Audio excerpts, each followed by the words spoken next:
Bom dia, mais um bom dia nesse plantão na madrugada.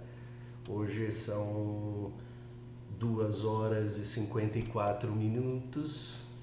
Hoje está difícil, viu? Eu queria falar sobre indicações de se vir ao pronto-socorro. Talvez quais sejam as maiores motivações para se trazer os filhos para se consultar no pronto-socorro, né? Talvez a primeira motivação seja o medo, a insegurança, o desconhecimento, a falta de educação em saúde, a falta de compreensão das doenças. É isso que nos motiva a levar ao pronto-socorro.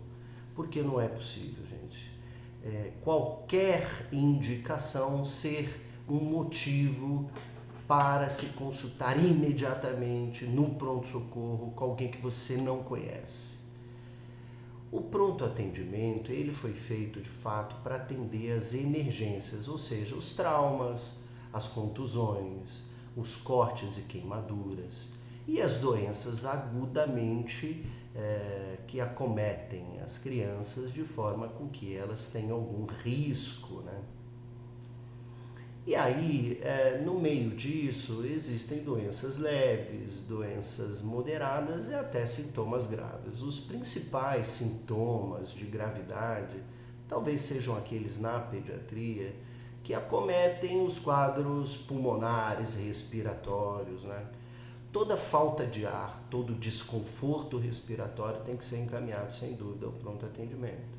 Outros sinais de sepse, de choque, de quadro infeccioso grave, e aí se vai se traduzir isso com sintomas de prostração, queda do estado geral, recusa alimentar, adinamia, sonolência, irritabilidade profunda, criança não come, ou vômitos extremos que impedem a criança a ingerir líquidos, diarreias volumosas, quadros em que acometem sistemicamente manchas no corpo, vermelhidões, artralgias, dores nas articulações.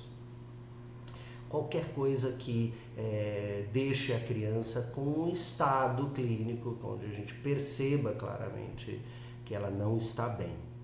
Agora, essas doenças febris, resfriados, tosse, gripinhas, gente, nada disso tem cura. Nenhuma doença, a maioria das doenças, 90% das doenças ou mais, são doenças sempre virais benignas e que às vezes há uma certa insegurança de entender, ou mesmo tendo vindo pela uma primeira vez, é sempre uma dificuldade de aceitação da própria condição da doença do resfriado, que às vezes perdura ao longo dos dias, né?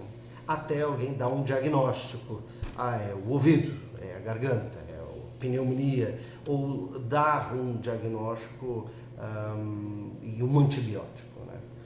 Muitas vezes isso são condutas que são empiricamente não comprovadas e que às vezes há um certo entendimento e um costume do próprio pronto-socorro em se fazer esse tipo de conduta de forma que a criança corra menos risco, tanto para o médico quanto para a criança, só que muitas vezes é iatrogênico, às vezes pode fazer até mal, colher exames, acesso venoso, soroterapia, tudo isso tem um certo risco também. Então, eu acho que a primeira coisa é fazer a leitura da criança. Olha, se isso é uma gripe, segura. Agora, a partir do momento que você entende que isso não é um quadro de um resfriado simples, que é algo mais grave, não é tosse não é grave. Tosse é desconforto, tosse é uma coisa simples. Eu fico me preocupado assim, com o excesso de busca ao pronto atendimento e o excesso de busca em diagnósticos, né?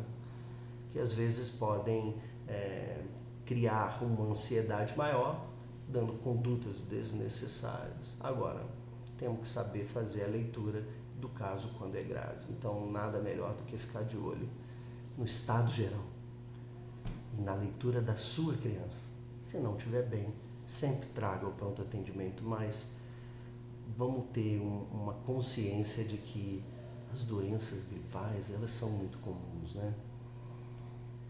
E para essas basta beber água e analgésico.